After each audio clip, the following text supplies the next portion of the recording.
Assalamualaikum warahmatullahi wabarakatuh. Perkenalkan, nama saya Mudevan Alfarizi dari kelas TI 23A3 dengan nomor NEM 230103107. Perkenalkan, nama saya Satria Wicaksono dari kelas 23 TI A3 dengan NIM 230103118. Di sini kami memutuskan untuk membuat sebuah sistem pengelolaan stok barang dengan dua tujuan utama, yaitu yang pertama, hasil diskusi kami untuk memudahkan mengelola barang di gudang atau di toko yang mereka punyai. Yang kedua, tujuan video ini atau sistem ini dibuat untuk memenuhi persyaratan ujian akhir mata kuliah pemrograman web 2 yang diampu oleh Bapak Muhtarom, sarjana ekonomi, sarjana komputer, magister komputer. Dan tentu saja kami berharap video ini akan bermanfaat bagi pelajar, mahasiswa, dan masyarakat. Oke, masuk ke pembahasan. Untuk sistem kami mempunyai 4 tabel untuk menjalankan. Yang pertama, untuk tabel user, memuat atribut seperti ID user, username, email, password, created ad, update ad. Oke. Untuk parts, ini nanti menyimpan semua data untuk stok barang, ID part, nama parts, jenis, merek, harga part, dan stok. Untuk barang masuk dan barang keluar ini sebenarnya hampir sama, cuma sama-sama mengambil dari data ID part ini untuk digunakan. Cuma hanya berbeda supplier karena barang masuk itu membutuhkan informasi supplier untuk info tambahan, kejelasan dan transparansi barang. Oke, lanjut ke coding. Untuk yang pertama, database ini untuk komponen utamanya, ini localhost, root, karena Laragon kami tidak menggunakan password. Untuk database disamakan dari database yang sebelumnya, db parts komputer. Lalu masuk ke file autoload. Di sini yang perlu diperhatikan hanya dua line, yaitu libraries, memuat data array database, table session, dan form validation. Lalu autoload helper memuat data array URL, form, dan teks. Lanjut ke routes.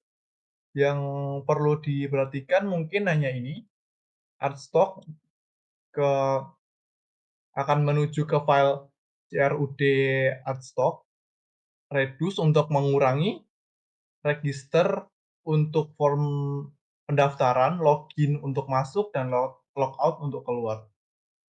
Baik, untuk selanjutnya saya yang akan menjelaskan untuk bagian controllers.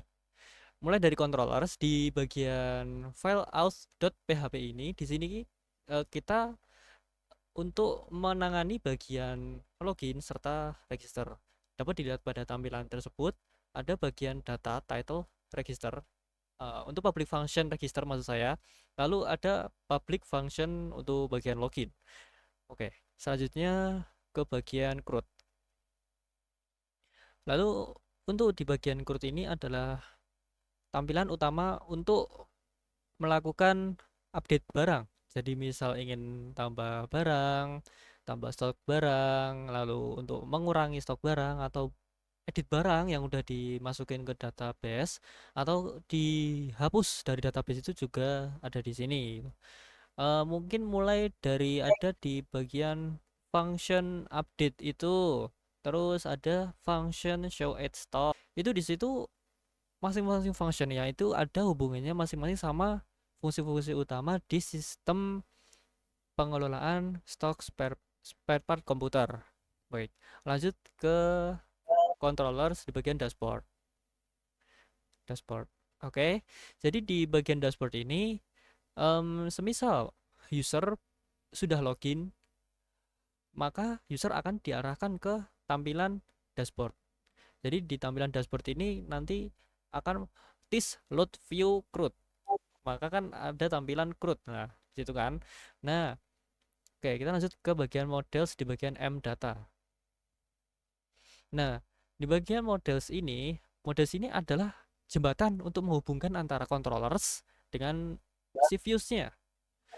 Nah, mulai dari function tampil data buat ambil database tabel parts, lalu ada input data untuk memasukkan datanya ke dalam tabel, terus ada hapus data, edit data, update, lalu ada add stock, lalu untuk bagian function get parts with stock itu sebenarnya hanya fungsi tambahan agar bagian fungsi utamanya itu lebih jelas gitu loh. Ini ada berapa sih stok di tabelnya, maka nanti di em, tampilan formnya itu kelihatan, nanti akan didemonstrasikan deh. Lalu lanjut ke m underscore user. Lalu selanjutnya di bagian codingan m underscore user.php ini, di sini digunakan untuk menghubungkan antara controllers dari aus yang ada di folder controller tadi sama di bagian viewsnya untuk menampilkan tampilan form loginnya. Nah, di sini ada private tabel user yang itu artinya mengambil tabel tabel user dari database db underscore parts komputer tadi. Di sini ada public function untuk register, yaitu nanti memasukkan eh, value-value ke dalam tabel user. Nah, di bagian public function login ini nanti user diperlukan untuk login. Jadi kayak input ke form itu nanti juga disamakan dengan data yang sudah ada di tabelnya untuk memastikan apakah beneran sama dengan yang ada di tabel gitu. Nah, oke, lanjut ke bagian views aus di bagian folder aus. Di bagian login, nah di sini tuh semua codingannya itu untuk menampilkan form login. Di sini kebetulan saya menggunakan framework Bootstrap, jadi untuk CSS-nya mungkin tidak terlalu terlihat ya, karena di sini memakai kelas dari Bootstrap seperti pg-like, container, justify content dan semacamnya. Nah, di sini dapat terlihat untuk menampilkan form-form login, jadi meminta username, password, dan lalu button untuk login. Lanjut ke bagian register. Lalu untuk bagian register ini juga menggunakan framework Bootstrap sama seperti yang lainnya. Nah, di sini ya untuk menampilkan form register, jadi eh, kita meminta data berupa username, email, password, ya hanya tiga itu saja. Lalu untuk password itu minimal ada 6 eh, kata. Jadi kombinasi angka dan huruf serah, tapi minimal 6 kata. Oke, lanjut ke bagian tampilan v8 stock. Nah, di tampilan view add stock ini adalah tampilan untuk menambah stok barang.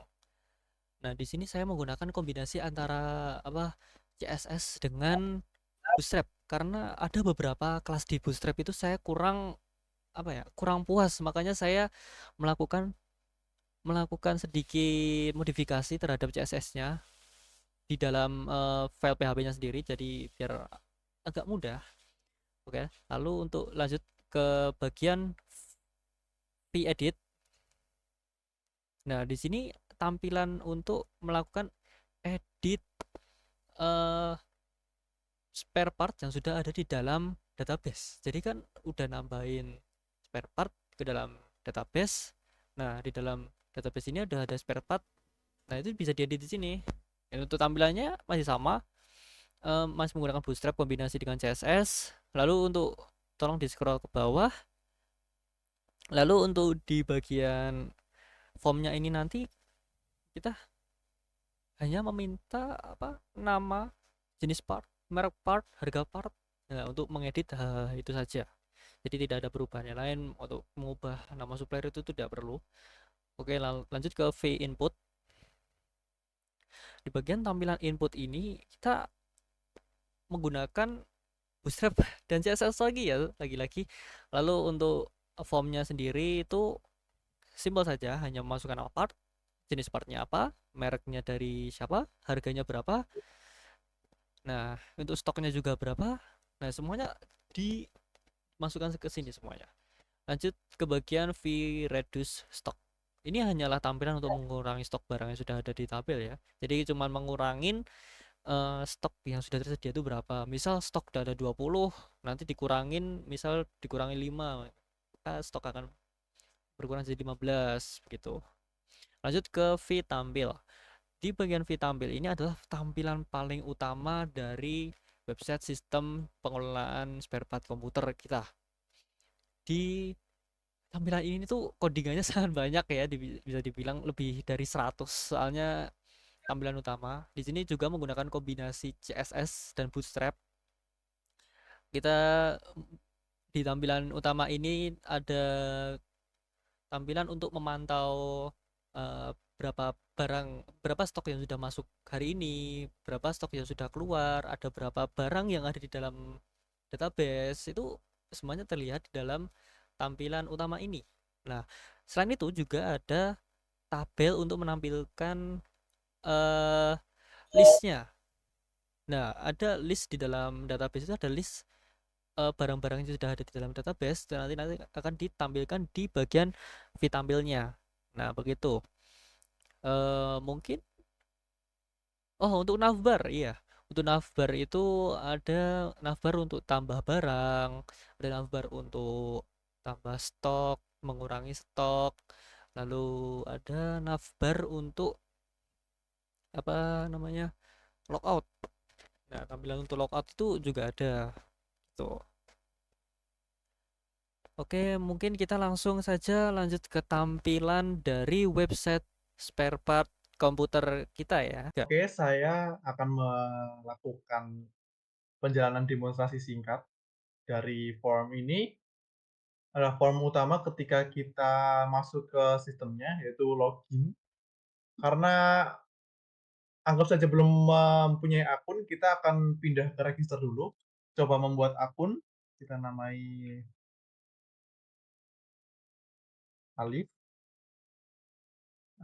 emailnya alif@gmail.com, passwordnya 123456788, register, udah kita coba login, Alif 123456788. Oke, ini adalah tampilan awal atau dashboard, menampilkan total part, stok masuk, stok keluar, dan ini adalah menu-menunya.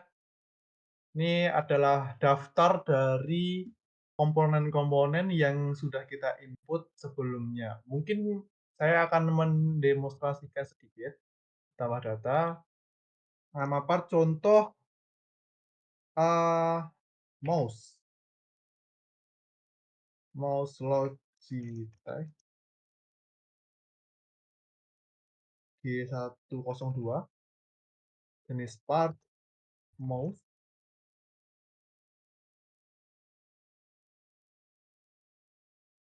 tag harga 120.000, stok 10, tambah, akan terlist di paling bawah ini.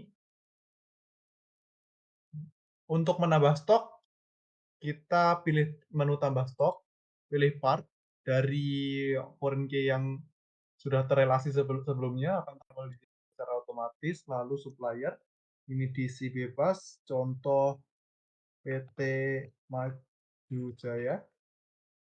Tanggal masuk bisa diatur sesuai tanggal dari supplier merestock barang.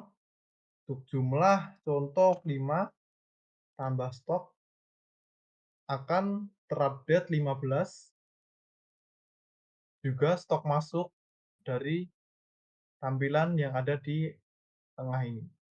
Oke, mungkin lanjut ke kurangi stok. Ini sama saja seperti yang sebelumnya, cuma perbedaan tidak ada supplier yang dibutuhkan untuk input ini.